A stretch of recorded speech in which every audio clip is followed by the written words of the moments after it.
Good morning second class. बेटा मैंने आप लोगों को हिंदी ग्रामर में पार्ट 13 करवाया था।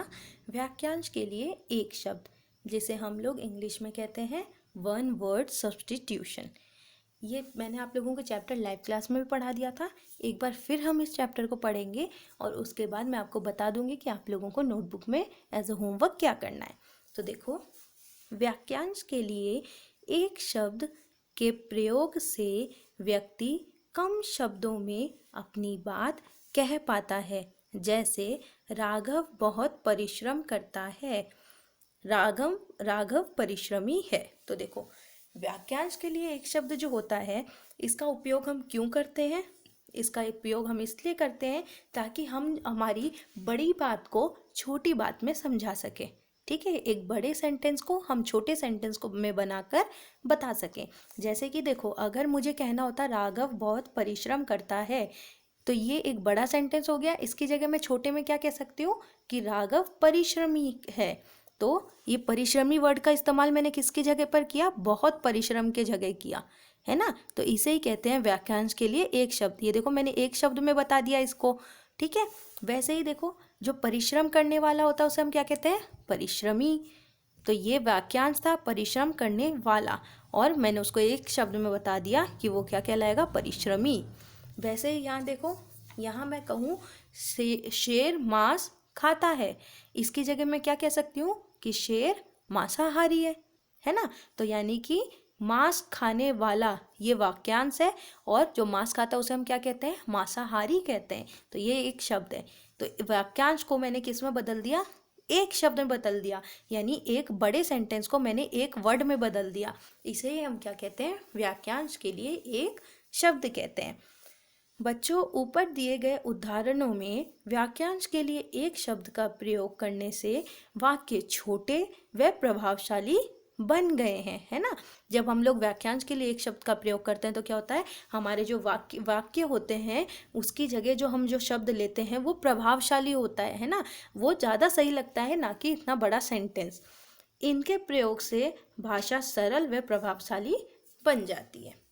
यहाँ देखो, यहाँ कुछ ऐसे ही प्रचलित शब्द दिए जा रहे हैं जो वाक्य में प्रयुक्त अनेक शब्दों को संक्षिप्त कर देते हैं। इन्हें याद कीजिए। अब ये जो है ना बेटा, ये आपको लर्न करना है, और नोटबुक में कौन कौन सा करना है? जो मैंने टिक किया है 1 से लेकर 10 तक, जो मैंने टिक किया है, सिर्फ वो आपको अपने नोटबुक में करना है। ये सारे आपको अपने नोटबुक में नहीं करने हैं। जो मैंने टिक किया है सिर्फ वही आपको अपने नोटबुक में करना है। लेकिन अभी हम इस चैप्टर में सारा पढ़ेंगे। देखो, फर्स्ट क्या है? ये सारे वाक्यांश हैं और ये उनके लिए एक शब्द है ना। इन सेंटेंस की जगह ये जो एक शब्द हम बोल सकते हैं वो लिखा हुआ है। तो देखो, फर्स्ट क्या दिया है? स्पष्ट बोलने वाला। स्पष्ट बोलने वाला, तो हम उसे क्या कह सकते हैं? स्पष्टवादी। ये इतना बड़ा ना बोलकर मैं डायरेक्ट क्या बोल सकती हूँ? स्पष्टवादी। फिर है सूर्य के छिपने के समय, उसको हम क्या कहते हैं? सूर्यास्त कहते हैं। जब सूर्य छिपता है उस समय को हम क्या कहेंगे? सूर्यास्त कहेंगे। फिर है 100 वर्ष का समय, तो वो क्या कहलाएगा? शताब्दी। फिर है जो पढ़ा जा सके, उसको क्या कहेंगे? पठनीय। जिस चीज़ को पढ़ा जा सकता है उसे हम क्या कहते हैं? पठनीय। जैसे किताब, किताब क्या है? किताब पठनीय है, इसको पढ़ा जा सकता है। 100 वर्ष का समय को क्या कहेंगे? शताब्दी। फिर देखिए, जिसका आचरण अच्छा हो, जिसका आचरण अच्छा हो उसे क्या कहेंगे? सदाचारी।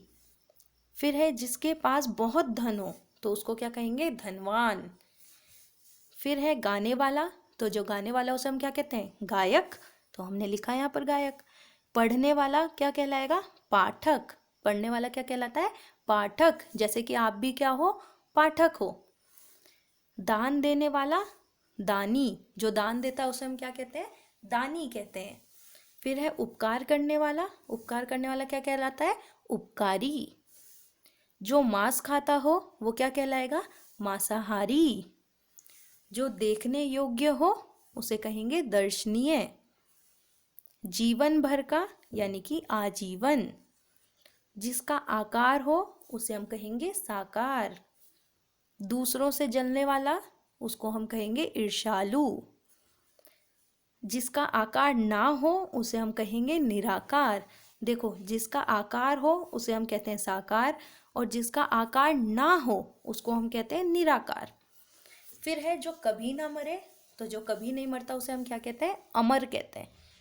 फिर है जिसके आने की तिथि मालूम ना हो, तिथि मतलब डेट, जिसके आने की तिथि मालूम ना हो उसे हम क्या कहते हैं? अतिथि, जिसको इंग्लिश में हम गेस्ट कहते हैं, है ना।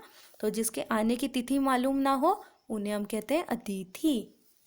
फिर है प्रति सप्ताह होने वाला, यानी कि जो हर सप्ताह हो उसे हम कहते हैं साप्ताहिक। हर सप्ताह होने वाला क्या कहलाता है? साप्ताहिक। नेक्स्ट है प्रतिदिन होने वाला, जो हर रोज हो उसे हम कहते हैं दैनिक। ठीक है, तो लर्न आप सारा करेंगे, लेकिन नोटबुक में ये जो 1 से लेकर 10 तक मैंने टिक किया है वही आपको करना है।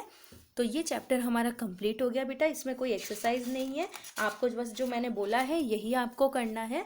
इस चैप्टर की आप लोग एक बार फिर से अपनी तरह से रीडिंग कीजिएगा, और अगर आपको समझ में नहीं आए तो आप मुझसे हिंदी की लाइव क्लास के टाइम पर पूछ लीजिएगा, तो मैं आपको और क्लियरली समझा दूंगी। अभी के लिए आपको चैप्टर की रीडिंग करनी है और नोटबुक में अपना ये वर्क कंप्लीट करना है जो मैंने टिक किया है, सिर्फ वो। मिलेंगे फिर हम लोग अपने नेक्स्ट क्लास में। Till then bye, take care.